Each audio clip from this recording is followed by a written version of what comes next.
दिनै बे 5 सेप्तेम्बर फोरोंगिरि सान बे फोरोंगिरि सानखौ लोब्बा लाखिनानै दिनै सनापुर बर' गुदि फरायसालिनि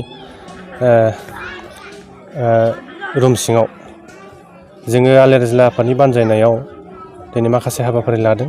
जिहेतु जोङो जोंनि फोरोंगिरियानो फरायसाफोरनि गियाननि सोरां होग्रा, बेखौ लोब्बा लाखिनानै जों फोरोंगिरिफोरखौ मान होनाय, फरायसाफोरा फोरोंगिरिफोरखौ मान होनाय बे हाबाफारि लादों। लोगोसे बेजों लोगोसेनो जोंनि सनापुर बर' गुदि फरायसालिनि फरायसाफोरखौ लानानै जों माखासे हाबाफारि जेरै थुनलाइयारि बादायलायनाय हाबाफारि, बे थुनलाइयारि हाबाफारि जेरै खन्थाइ आवरायनाय बादायलायनाय, सोंथि सोंनाय बादायलायनाय आरो मिथिखायै बुंनाय बादायलायनाय, बेजों लोगोसेनो दिनैनि नैबे गोथार साननि डक्टर सर्वपल्ली राधाकृष्ण बे बिथां गेदेमानि जिथु जिउ जारिमिन बिनि सायाव सुंद'यै बिबुंथि लाखिनाय बादायलायनाय हाबाफारि, बे माखासे जोंनि मोनब्रै आयदानि सायाव बादायलायनाय थुनलाइयारि बादायलायनायखौ जों दिनै लानो हादों। जों जोबोद गोजोननाय मोनदों। दिनैनि दिनाव जोंनि सनापुर बर' गुदि फरायसालिनि फरायसाफोरा दिनै जे इमान मोजां बिबुंथि लाखिदों,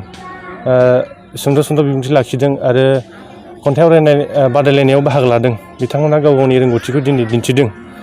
जोङो बावैसो एसे सिगां भारत उदांस्रि जायखौ जोङो 15 आगस्ट दाखालि बावैसो जोङो 15 आगस्ट सानखालिबो जोङो बेबायदि हाबाफारिखौ लादोंमोन। दा दिनैनि बे नैथि खेब, दा दिनैनि बे हाबाफारियाव गारजेन दिथागिरि बिथांमोनखौ जों सरजाबफानानै फोरोंगुरु सारमोन, लोगोसे रायजो राजा, गासै गामिनि दैदेनगिरि, लोगोसेनो आलेरजिला आफादनि बानजायनायाव बे मोनसे मोजां हाबाफारिया दिनै जाफुंनानै थांदों आरो। सनापुर गुदि फरायसालिया खुंनायनि लोगोसेयैनो बे सनापुर गामिनिनो आजोला क्लाबा दिनै मैखोमै बाहागो लानानै बे फोरोंगिरि सानखौ मोजाङै दैदेनलांदों बिथांमोना।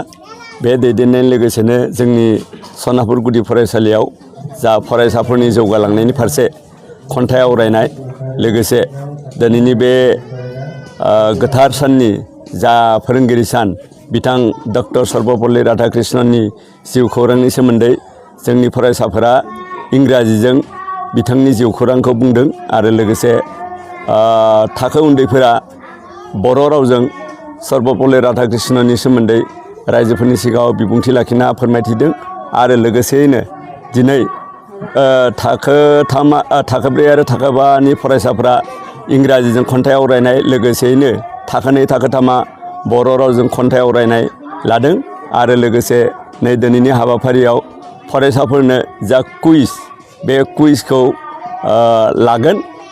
दिनै बे गोदान गोथार फोरबोनि सानखालि फरायसाफोरखौ जौगालु होनायनि थाखाय जों सनापुर गामिनि आजोला क्लाबखौ, लोगोसे सनापुर गामिनि गासै हेफाजाब होनाय रायजो राजाफोरखौ जों गोसो गोरबोजों साबायखर बावदों।